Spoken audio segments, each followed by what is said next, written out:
Mirë se erdhe në botën ku askush nuk është i pafajshëm. Sekrete shqiptare, vendi ku rrëfimet më të thella, më të ndaluara dhe më të pathëna të shqiptarëve marrin zë. Na bëni subscribe për histori të ndryshme.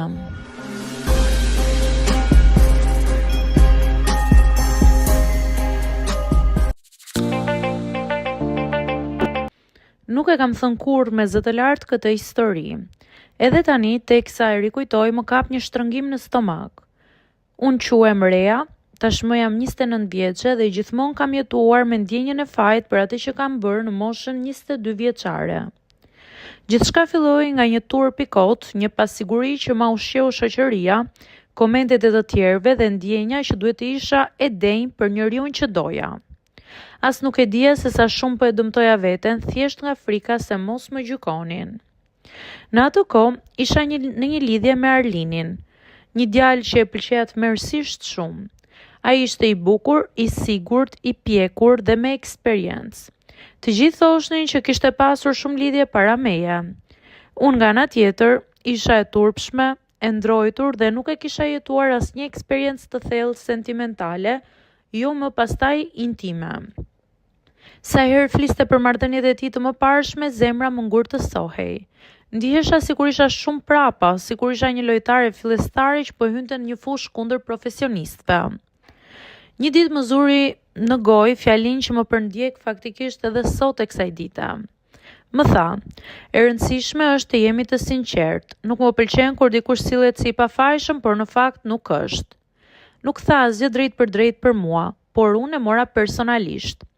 Dhe më shkoi në mendje se ai do të zhgënjehej kur të merrte vesh se unë isha ende pa përvojë.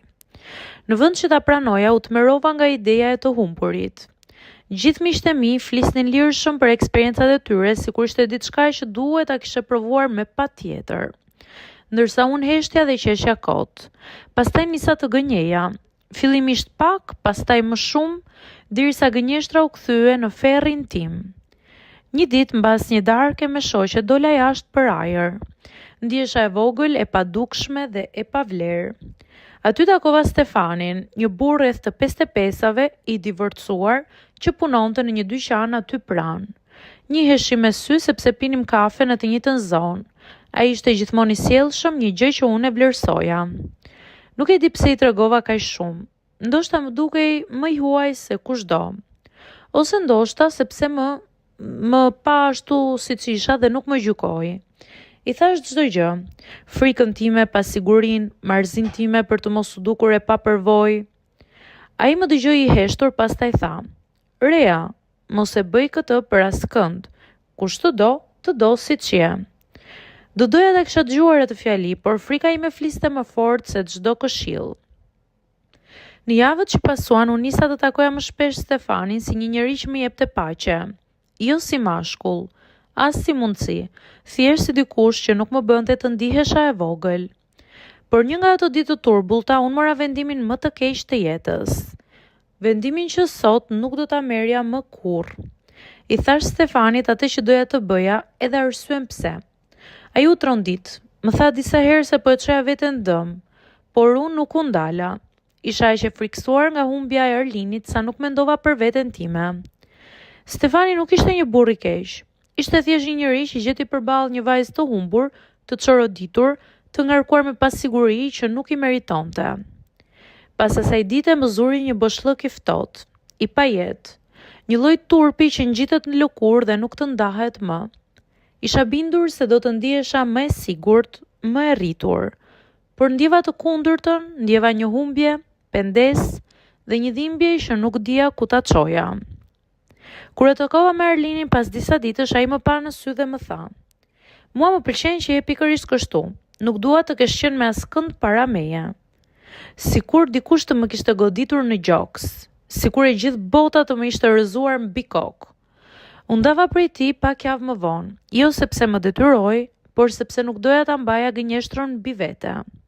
Ai kurrë nuk e mori vesh të vërtetën, por unë e mora vesh dhe kaq mjaftonte.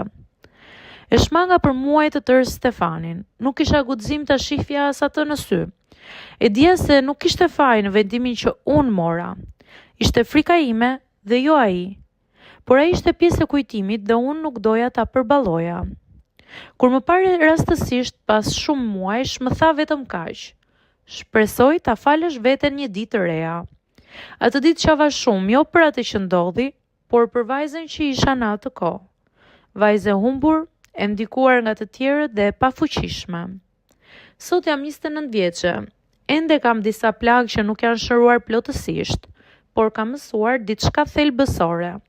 Presioni i shoqërisë të vret më shumë se çdo eksperiencë. Frika të bën të marrësh vendime kundër vetes. Dhe më e rëndësishmja, askush nuk vlen aq shumë sa ta dëmtoj veten për të. Nuk kam folur kurrë me askënd për këtë histori, por tani që po e shkruaj kam ndjesinë se po lë pas një pjesë të së kaluarës që më ka mbajtur peng për vite. Nuk jam më ajo reja e pasigurt. Jam dikush që më në fund ka kuptuar se vlera ime nuk matet me asnjë lloj përvoje. Dhe se dashuria e vërtet nuk kërkon prova, kërkon vetëm sinqeritet me të tjerët, por sidomos me veten tënde.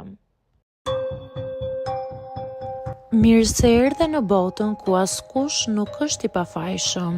Sekrete shqiptare, vendi ku rrëfimet më të thella, më të ndaluara dhe më të pathëna të shqiptarëve marrin zë. Na bëni subscribe për histori të ndryshme.